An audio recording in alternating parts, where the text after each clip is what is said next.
Se você tem estômago fraco, como dizem por aí, eu já te recomendo separar o seu Plasil ou o seu Dramin, porque o artigo que eu vou ler alguns trechos aqui para o meu vídeo de opinião pode te dar várias ânsias de vômito, porque o negócio realmente é nojento aqui. E a gente vai entender como está o Brasil hoje, né?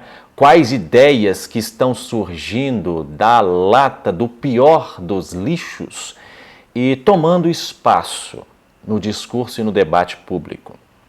O artigo que eu vou ler é o artigo publicado no jornal O Tempo em 6 de novembro, 2 dias atrás. O título é Briga ou Divórcio? O autor do artigo é o senhor Vittorio Medioli, que inclusive o jornal O Tempo é da sua família. Ele é prefeito da cidade de Betim, isso mesmo, a cidade de Betim, que tantas vezes aparece na Ronda do Consumidor, que eu faço, né, a Ronda do Consumidor. Por quê? Porque tem um péssimo PROCON, péssimo serviço de proteção ao consumidor, por isso que direto a gente grava lá. Mas o senhor Vittorio Medioli, que é prefeito dessa cidade, decidiu trazer à tona uma das ideias mais abjetas, desprezíveis que chegou ao meu conhecimento nos últimos dias. Eu vou ler trechos aqui do artigo do senhor Vittorio Medioli. E se você não sabe quem é Vittorio Medioli, você pode dar um Google aí, pesquisar quem é. Se as informações do Google forem insuficientes, você pode pesquisar também no Tribunal Regional Federal ou no site do Ministério Público Federal.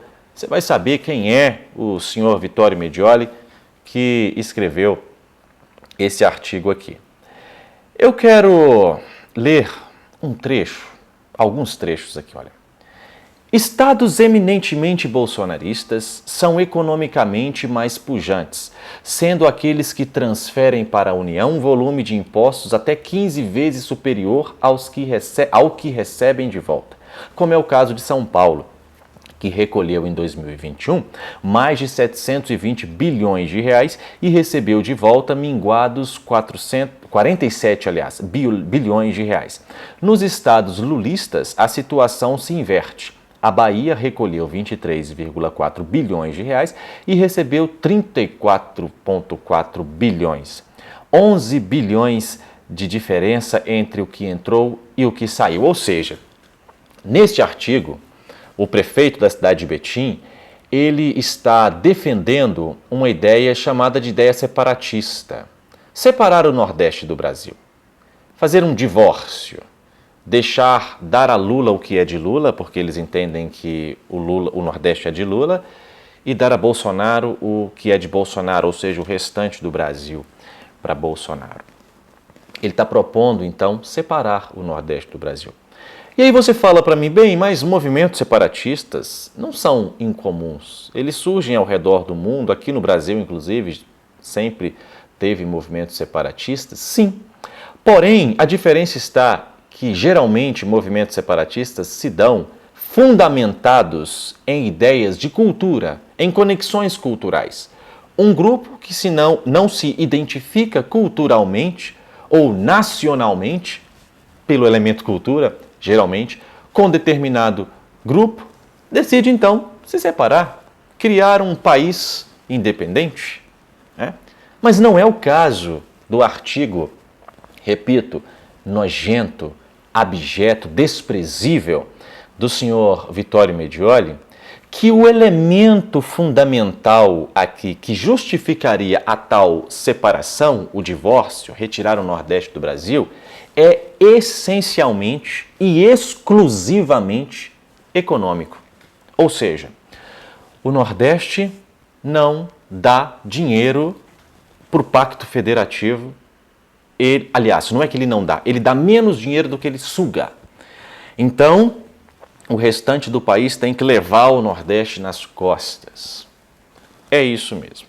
E aí ele prossegue dizendo o seguinte: a vitória de Lula se deu em todos os estados que são altamente subsidiados, não repetindo o resultado em quase todos aqueles que subsidiam.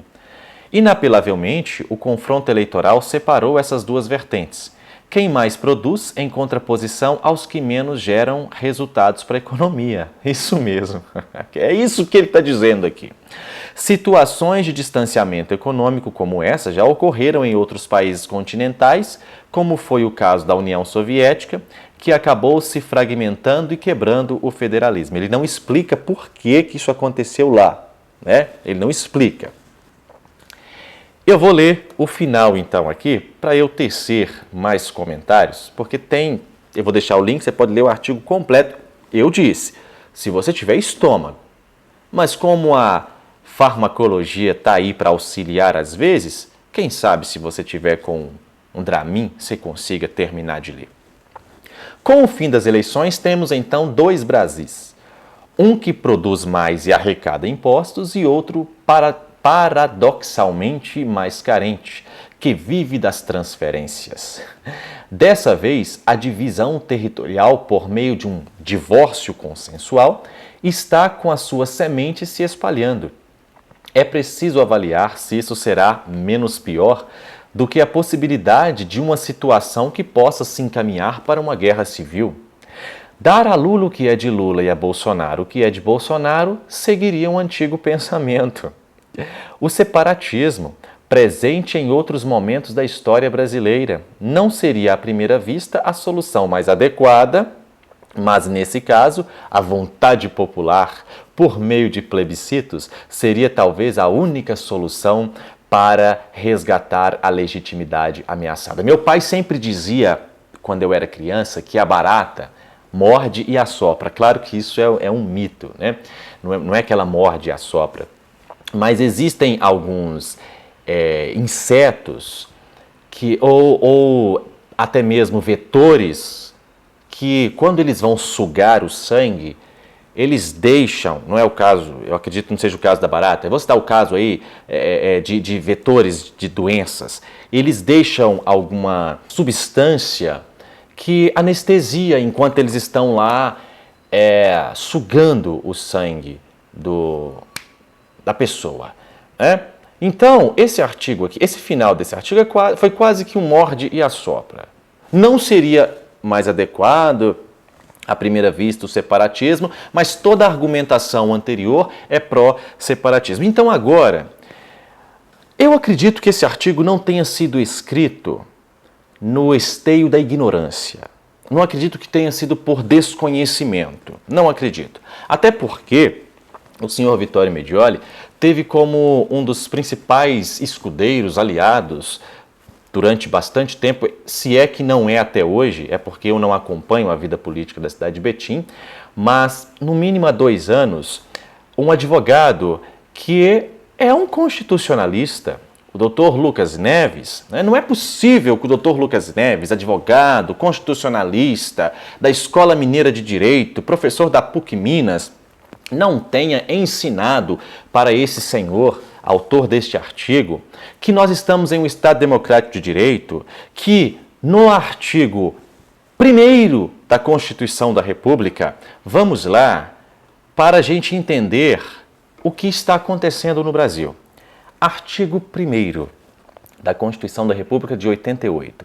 A República Federativa do Brasil, formada pela união indissolúvel dos estados e municípios e do Distrito Federal, constitui-se em Estado democrático de direito e tem como fundamentos a soberania, a cidadania, a dignidade da pessoa humana, os valores sociais do trabalho e da livre iniciativa e o pluralismo político.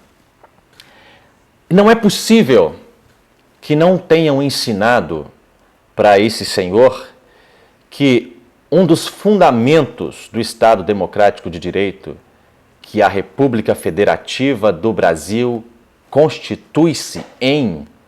Não é possível que não explicaram a ele que um dos principais fundamentos é a dignidade da pessoa humana. E esse artigo nojento dele afronta diretamente a dignidade da pessoa humana. Ou seja, não ensinaram a ele também, talvez, mas eu acredito que ensinaram. Eu não acredito que isso aqui seja ignorância. Que o pacto federativo, os estados em um pacto federativo, tem como premissa justamente repasses, ou seja, todos os entes contribuem através da arrecadação dos tributos, e a União repassa aos estados para que não haja o que se teria se não houvesse esse pacto federativo e respeito ao pacto na hora dos repasses. Imagina se fôssemos pensar assim: temos um país, mas o estado que mais produz, toda a arrecadação vai ficar com ele. O que menos produz não vai ter arrecadação a ele. Não vai ter repasse a ele. Nós estaríamos atentando diretamente contra a dignidade da pessoa humana, das pessoas que habitam nos estados que não teriam condições de se manterem.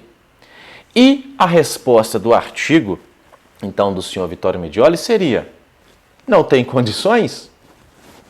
Sejam separados, divorciem-se e deixem a gente aqui com as nossas condições. Abjeto, nojento. Eu não quero nem entrar na discussão doutrinária sobre o artigo 60, que estabelece as cláusulas pétreas, no parágrafo 4º. E lá ele coloca que a federação, o pacto federativo, então, é uma das cláusulas pétreas. Porque aí pode aparecer aquela corrente que fale assim: não, mas o artigo 60 não está vedando o separatismo, está protegendo o pacto federativo. É porque o legislador originário, ele acreditava, no meu ponto de vista, que as pessoas teriam bom senso e honestidade interpretativa, honestidade hermenêutica, para se entender que se o artigo 60 estabelece como cláusula pétrea o pacto federativo, logo não precisaria nem de se falar que está protegendo contra atos de separatismo, excluir um Estado da federação para que ele construa outro país para si. Mas como a gente sempre precisa de contar com a desonestidade hermenêutica, essas discussões ainda se tornam presentes. Mas, trazendo então nas linhas conclusivas dessa minha opinião, fazendo uma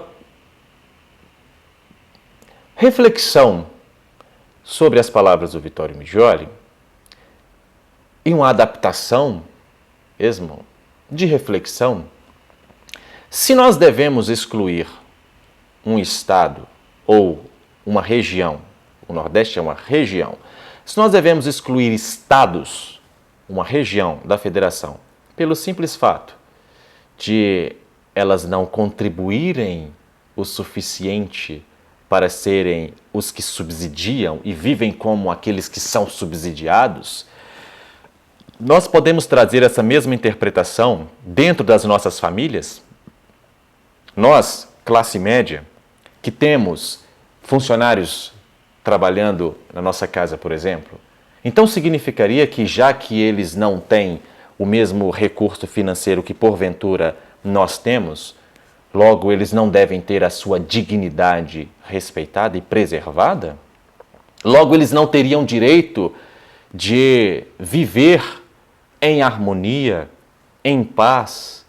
Logo eles deveriam ser separados da comunidade? É isso. Se você não contribui, logo você não tem direito a votar? Nós vamos estender a esse ponto? Nós vamos estender um pouco mais e dizer que, se você não é o dono da terra, logo você deve aceitar a chibata do feitor e aceitar a escravização como é isso mesmo? Nós vamos chegar a esse ponto? Já que esse pessoal não respeita as balizas constitucionais e dão interpretações abjetas aos textos constitucionais, seria também uma intenção abolir a Constituição e revogar a Lei Áurea? Será que chegaria a esse ponto? Não duvido. Por quê? Porque eu não duvido de gente que tenha a capacidade de fazer o que foi feito nesse vídeo. Para encerrar, vamos assistir. Protege os caminhoneiros é o povo, são as senhoras tá entendendo? São as pessoas mais idosas, nós é que protegemos eles, porque eles não vão dar porrada em mulher, em criança, eles não vão fazer isso, eles não são covardes. Por enquanto, ainda não é a polícia do Maduro que nós temos aqui. Tá? Daqui a pouco, se essa coisa, que eu não quero dizer o nome, assumir, vai ser a polícia do Maduro, igualzinha. Então vamos ficar aqui, vamos fazer uma maneira que eles não possam cumprir a ordem que eles recebem, porque nem eles querem cumprir. Mas se não tiver outro jeito, vão ser obrigados a cumprir. Por quê? Não vão ter desculpa para dizer que por que não cumpriram. Agora, se tiver criança aqui, mulher, idosa na frente dos caminhões, eles não vão botar a mão nas mulheres, com certeza. Tá? Nós precisamos ter esse escudo humano para proteger o movimento. Porque eles, se forem espertos, eles vêm pela madrugada. Tá? Tanto esse médico que está recomendando que mulheres e crianças sejam usadas como escudo humano para proteger pessoas que estão com pautas golpistas, quanto este artigo abjeto do prefeito da cidade de Betim, ambos atacam frontalmente a dignidade da pessoa humana. É com esse tipo de gente que a gente está tendo que lidar.